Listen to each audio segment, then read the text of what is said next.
खैर ਅੱਜ ਗੱਲ ਕਰਾਂਗੇ ਕਿ ਕੀ ਗੁਰੂ ਰਾਮਦਾਸ ਸਾਹਿਬ ਨੂੰ ਛੋਟੇ ਸਾਹਿਬਜ਼ਾਦਿਆਂ ਦੀ ਲਸਾਨੀ ਸ਼ਹਾਦਤ ਦੀ ਭਵਿੱਖਬਾਣੀ ਸੀ। ਗੁਰੂ ਪਿਆਰੀ ਸਾਧ ਸੰਗਤ ਜੀ, ਵਾਹਿਗੁਰੂ ਜੀ ਕਾ ਖਾਲਸਾ, ਵਾਹਿਗੁਰੂ ਜੀ ਕੀ ਫਤਿਹ। ਆਪ ਸਭਨਾਂ ਨਾਲ ਇਤਿਹਾਸ ਦੀ ਇੱਕ ਅਜਿਹੀ ਘਟਨਾ ਸਾਂਝੀ ਕਰਨ ਦਾ ਯਤਨ ਕਰਨ ਲੱਗੇ ਹਾਂ ਜਿਸ ਨੂੰ ਸੁਣ ਕੇ ਸਮਝ ਕੇ ਤੁਹਾਡਾ ਸਿੱਖੀ ਵਿੱਚ ਵਿਸ਼ਵਾਸ ਹੋਰ ਪੱਕਾ ਹੋਵੇਗਾ। ਗੁਰੂ ਪਿਆਰਿਓ, ਇਹ ਗੱਲ ਧੰਨ ਧੰਨ ਸ੍ਰੀ ਗੁਰੂ ਰਾਮਦਾਸ ਜੀ, ਧੰਨ ਧੰਨ ਸ੍ਰੀ ਗੁਰੂ ਤੇਗ ਬਹਾਦਰ ਸਾਹਿਬ ਜੀ ਅਤੇ ਛੋਟੇ ਸਾਹਿਬਜ਼ਾਦਿਆਂ ਨਾਲ ਸੰਬੰਧਿਤ ਹੈ। ਹੁਣ ਬਹੁਤ ਸਾਰੀਆਂ ਸੰਗਤਾਂ ਦੇ ਮਨ ਵਿੱਚ ਇਹ ਜ਼ਰੂਰ ਆਵੇਗਾ ਕਿ ਧੰਨ ਧੰਨ ਗੁਰੂ ਰਾਮਦਾਸ ਜੀ ਅਤੇ ਧੰਨ ਗੁਰੂ ਤੇਗ ਬਹਾਦਰ ਸਾਹਿਬ ਜੀ ਦੇ ਮਨੁੱਖੀ ਜੀਵਨ ਕਾਲ ਵਿੱਚ ਤਾਂ ਸੈਂਕੜੇ ਸਾਲ ਦਾ ਅੰਤਰ ਹੈ। ਪਰ ਗੁਰੂ ਪਿਆਰਿਓ, ਜੇ ਗੁਰੂ ਸਮਰੱਥ ਹੈ ਤਾਂ ਉਮਰਾਂ ਦਾ ਜਾਂ ਸਮੇਂ ਦਾ ਚੱਕਰ ਕੋਈ ਮਾਇਨੇ ਨਹੀਂ ਰੱਖਦਾ। ਜੇ ਗੁਰੂ ਸਮਰੱਥ ਹੈ ਤਾਂ ਉਹ ਉਵੇਂ ਸਾਡੇ ਨਾਲ ਖੜਾ ਹੁੰਦਾ ਹੈ, ਉਵੇਂ ਸਾਡੀ ਸੁਣਦਾ ਹੈ, ਜਿਸ ਤਰ੍ਹਾਂ ਉਹ ਮਨੁੱਖੀ ਜਾਮੇ ਵਿੱਚ ਸੰਗਤਾਂ ਦੀ ਅਰਦਾਸ ਬੇਨਤੀ ਸੁਣਦਾ ਸੀ। ਖੈਰ ਅੱਜ ਗੱਲ ਕਰਾਂਗੇ ਕਿ ਕੀ ਗੁਰੂ ਰਾਮਦਾਸ ਸਾਹਿਬ ਨੂੰ ਛੋਟੇ ਸਾਹਿਬਜ਼ਾਦਿਆਂ ਦੀ ਲਸਾਨੀ ਸ਼ਹਾਦਤ ਦੀ ਭਵਿੱਖਬਾਣੀ ਸੀ। ਇਹ ਸਵਾਲ ਭਾਵੇਂ ਕਹਿਣ ਸੁਣਨ 'ਚ ਕੁਝ ਵੱਖਰਾ ਹੈ, ਪਰ ਜੇ ਤੁਸੀਂ ਸਾਰੀ ਘਟਨਾ ਨੂੰ ਗੌਰ ਨਾਲ ਸੁਣੋਗੇ ਤਾਂ ਤੁਹਾਨੂੰ ਜ਼ਰੂਰ ਯਕੀਨ ਹੋ ਜਾਵੇਗਾ ਕਿ ਗੁਰੂ ਰਾਮਦਾਸ ਜੀ ਨੂੰ ਸਾਹਿਬਜ਼ਾਦਿਆਂ ਦੀ ਸ਼ਹਾਦਤ ਬਾਰੇ ਪਹਿਲਾਂ ਪਤਾ ਸੀ। ਭਾਵੇਂ ਉਹਨਾਂ ਨੇ ਕਿਸੇ ਨਾਲ ਇਸ ਦਾ ਜ਼ਿਕਰ ਨਹੀਂ ਸੀ ਕੀਤਾ, ਪਰ ਜੇ ਤੁਸੀਂ ਆਹ ਸਾਰੀ ਘਟਨਾ ਨੂੰ ਸੁਣ ਕੇ ਸਮਝੋਗੇ ਤਾਂ ਤੁਹਾਨੂੰ ਪਤਾ ਲੱਗ ਜਾਵੇਗਾ ਕਿ ਸ੍ਰੀ ਗੁਰੂ ਰਾਮਦਾਸ ਜੀ ਘਟ ਕੇ ਜਾਣਨ ਵਾਲੇ ਹਨ। ਜਦੋਂ ਧੰਨ ਸ੍ਰੀ ਗੁਰੂ ਰਾਮਦਾਸ ਜੀ ਗੁਰਤਾ ਗੱਦੀ ਤੇ ਵਿਰਾਜਮਾਨ ਸਨ, ਉਦੋਂ ਸੰਗਤਾਂ ਪੈਦਲ ਜਾਂ ਫਿਰ ਗੱਡਿਆਂ ਉੱਤੇ ਸਫ਼ਰ ਕਰਕੇ ਉਹਨਾਂ ਦੇ ਦਰਸ਼ਨ ਕਰਨ ਸ੍ਰੀ ਅੰਮ੍ਰਿਤਸਰ ਪਹੁੰਚਦੀਆਂ ਸਨ। ਜ਼ਿਲ੍ਹਾ ਸੰਗਰੂਰ ਦੀ ਤਹਿਸੀਲ ਭਵਾਨੀਗੜ੍ਹ ਦੇ ਨੇੜਲੇ ਪਿੰਡ ਤੋਂ ਇੱਕ ਜੱਥਾ ਕਈ ਦਿਨਾਂ ਦਾ ਸਫ਼ਰ ਕਰਕੇ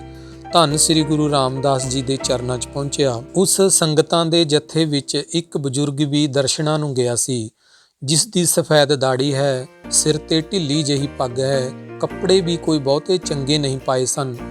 ਜਦੋਂ ਸੰਗਤਾਂ ਲਾਈਨ ਵਿੱਚ ਲੱਗ ਕੇ ਗੁਰੂ ਸਾਹਿਬ ਦੇ ਦਰਸ਼ਨ ਦੀਦਾਰੇ ਕਰ ਰਹੀਆਂ ਸਨ, ਇਹ ਬਜ਼ੁਰਗ ਵੀ ਉਸ ਲਾਈਨ ਵਿੱਚ ਦਰਸ਼ਨ ਕਰਨ ਲਈ ਖੜੋ ਗਿਆ। ਸੰਗਤਾਂ ਗੁਰੂ ਸਾਹਿਬ ਨੂੰ ਨਤਮਸਤਕ ਹੁੰਦੀਆਂ, ਮੱਥਾ ਟੇਕ ਕੇ ਆਪਣੀਆਂ ਮੰਗਾਂ ਲਈ ਗੁਰੂ ਸਾਹਿਬ ਨੂੰ ਜੋਦੜੀ ਕਰਦੀਆਂ। ਕਹਿੰਦੇ ਜਦੋਂ ਇਸ ਬਜ਼ੁਰਗ ਦੀ ਵਾਰੀ ਆਈ ਤਾਂ ਇਸਨੇ ਧੰਨ ਸ੍ਰੀ ਗੁਰੂ ਰਾਮਦਾਸ ਸਾਹਿਬ ਦੇ ਦਰਸ਼ਨ ਕੀਤੇ ਤਾਂ ਇਸ ਦਾ ਤਨ ਮਨ ਨਿਹਾਲ ਹੋ ਗਿਆ। ਇਸਨੇ ਮੱਥਾ ਟੇਕਿਆ ਅਤੇ ਅੱਗੇ ਤੁਰਨ ਲੱਗਾ ਤਾਂ ਗੁਰੂ ਸਾਹਿਬ ਨੇ ਇਸ ਨੂੰ ਰੋਕ ਕੇ ਕਿਹਾ ਕਿ ਬਜ਼ੁਰਗੋ, ਸਾਰੀਆਂ ਸੰਗਤਾਂ ਸਾਡੇ ਤੋਂ ਕੁਝ ਨਾ ਕੁਝ ਮੰਗਾਂ ਮੰਗ ਰਹੀਆਂ ਹਨ, ਪਰ ਤੁਸੀਂ ਕੁਝ ਨਹੀਂ ਮੰਗਿਆ। ਗੁਰੂ ਸਾਹਿਬ ਦੇ ਪਵਿੱਤਰ ਬੋਲ ਸੁਣ ਕੇ ਇਸ ਦੀਆਂ ਅੱਖਾਂ ਬੈਰਾਗ ਨਾਲ ਭਰ ਗਈਆਂ। ਇਸ ਨੇ ਹੱਥ ਜੋੜ ਕੇ ਬੇਨਤੀ ਕੀਤੀ ਕਿ ਹੇ ਸੱਚੇ ਪਾਤਸ਼ਾਹ, ਤੂੰ ਸਭ ਦੇ ਦਿਲਾਂ ਦੀਆਂ ਜਾਣਨ ਵਾਲਾ ਹੈ, ਮੈਂ ਗਰੀਬ ਕਿਹੜੇ ਸ਼ਬਦਾਂ ਨਾਲ ਤੁਹਾਡੇ ਕੋਲ ਬੇਨਤੀ ਕਰਾਂ। ਗੁਰੂ ਸਾਹਿਬ ਬਹੁਤ ਪ੍ਰਸੰਨ ਹੋਏ ਤੇ ਕਹਿਣ ਲੱਗੇ, ਬਜ਼ੁਰਗੋ, ਮੰਗ ਲਓ ਜੋ ਕੁਝ ਮੰਗਣਾ ਹੈ। ਉਹ ਬਜ਼ੁਰਗ ਬੋਲਿਆ ਕਿ ਹੇ ਸੱਚੇ ਪਾਤਸ਼ਾਹ, ਜੇ ਕੁਝ ਦੇਣਾ ਹੀ ਹੈ ਤਾਂ ਇੱਕ ਕਿਰਪਾ ਕਰ ਦਿਓ। ਮੇਰੀ ਉਮਰ ਬਹੁਤ ਹੋ ਚੁੱਕੀ ਹੈ, ਮੈਂ ਹੁਣ ਸ਼ਾਇਦ ਇੰਨਾ ਸਫ਼ਰ ਕਰਕੇ ਦੁਬਾਰਾ ਤੁਹਾਡੇ ਦਰਸ਼ਨਾਂ ਨੂੰ ਨਹੀਂ ਆ ਸਕਦਾ। ਕਿਰਪਾ ਕਰੋ ਕਿ ਕਦੇ ਮੇਰੇ ਗਰੀਬ ਦੇ ਘਰ ਚਰਨ ਪਾ ਦਿਓ। ਗੁਰੂ ਜੀ ਨੇ ਕਿਹਾ ਕਿ ਹਾਂ ਜ਼ਰੂਰ, ਅਸੀਂ ਤੇਰੇ ਘਰ ਆਵਾਂਗੇ, ਕੁਝ ਦਿਨ ਰਹਾਂਗੇ, ਇਸ਼ਨਾਨ ਪਾਣੀ ਕਰਾਂਗੇ, ਲੰਗਰ ਪਾਣੀ ਵੀ ਛਕਾਂਗੇ ਤੇ ਸਾਡੇ ਨਾਲ ਸਾਡੇ ਸਿੱਖ ਵੀ ਤੇਰੇ ਘਰ ਆਉਣਗੇ। ਬਜ਼ੁਰਗ ਨੇ ਬੇਨਤੀ ਕੀਤੀ ਕਿ ਤੁਹਾਡੇ ਨਾਲ ਕਿੰਨੇ ਸਿੱਖ ਹੋਣਗੇ? ਤਾਂ ਗੁਰੂ ਜੀ ਨੇ ਕਿਹਾ ਕਿ ਮੇਰੇ ਨਾਲ 35-40 ਸਿੱਖ ਹੋਣਗੇ। ਬਜ਼ੁਰਗ ਨੇ ਗੁਰੂ ਜੀ ਨੂੰ ਬੜੇ ਬੇਬਾਕ ਨਾਲ ਕਿਹਾ ਕਿ ਮੈਂ ਬਹੁਤ ਗਰੀਬ ਹਾਂ, ਇੰਨੇ ਸਿੱਖਾਂ ਨੂੰ ਲੰਗਰ ਪਾਣੀ ਜਾਂ ਹੋਰ ਸੇਵਾ ਨਹੀਂ ਕਰ ਸਕਦਾ, ਤੁਸੀਂ ਇਕੱਲੇ ਆਓ ਤਾਂ ਮੈਨੂੰ ਬਹੁਤ ਖੁਸ਼ੀ ਹੋਵੇਗੀ। ਉਸ ਬਜ਼ੁਰਗ ਦੀ ਗੱਲ ਸੁਣ ਕੇ ਧੰਨ ਸ੍ਰੀ ਗੁਰੂ ਰਾਮਦਾਸ ਜੀ ਬਹੁਤ ਪ੍ਰਸੰਨ ਹੋਏ ਤੇ ਕਹਿਣ ਲੱਗੇ, ਬਜ਼ੁਰਗੋ, ਜਦੋਂ ਅਸੀਂ ਤੁਹਾਡੇ ਘਰ ਆਏ ਉਦੋਂ ਤੱਕ ਤੁਸੀਂ ਗਰੀਬ ਨਹੀਂ ਸਗੋਂ ਬਹੁਤ ਅਮੀਰ ਹੋ ਜਾਣਾ ਹੈ। ਗੁਰੂ ਪਿਆਰਿਓ, ਉਹ ਬਜ਼ੁਰਗ ਬੇਨਤੀ ਕਰਕੇ ਚਲਾ ਗਿਆ। ਉਸ ਦੇ ਪਰਿਵਾਰ ਤੇ ਅਜਿਹੀ ਕਿਰਪਾ ਹੋਈ ਕਿ ਉਹਨਾਂ ਦਾ ਪਰਿਵਾਰ ਸਿੱਖੀ ਧਾਰਨ ਕਰ ਗਿਆ। ਸਮਾਂ ਬੀਤਦਾ ਗਿਆ। ਉਸ ਬਜ਼ੁਰਗ ਨੇ ਸਾਰੀ ਕਹਾਣੀ ਘਰ ਆ ਕੇ ਆਪਣੇ ਬੱਚਿਆਂ ਨੂੰ ਦੱਸੀ। ਕੁਝ ਚਿਰ ਬਾਅਦ ਉਸ ਬਜ਼ੁਰਗ ਦੀ ਮੌਤ ਹੋ ਗਈ।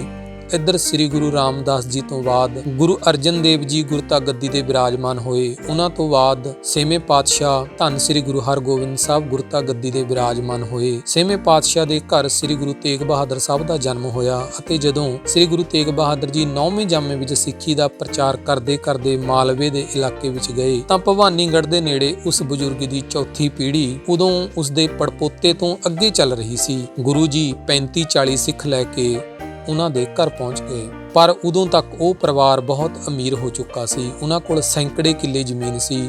ਲੋਕ ਉਹਨਾਂ ਨੂੰ ਹੁਣ ਸੇਠ ਕਹਿਣ ਲੱਗ ਪਏ ਸਨ।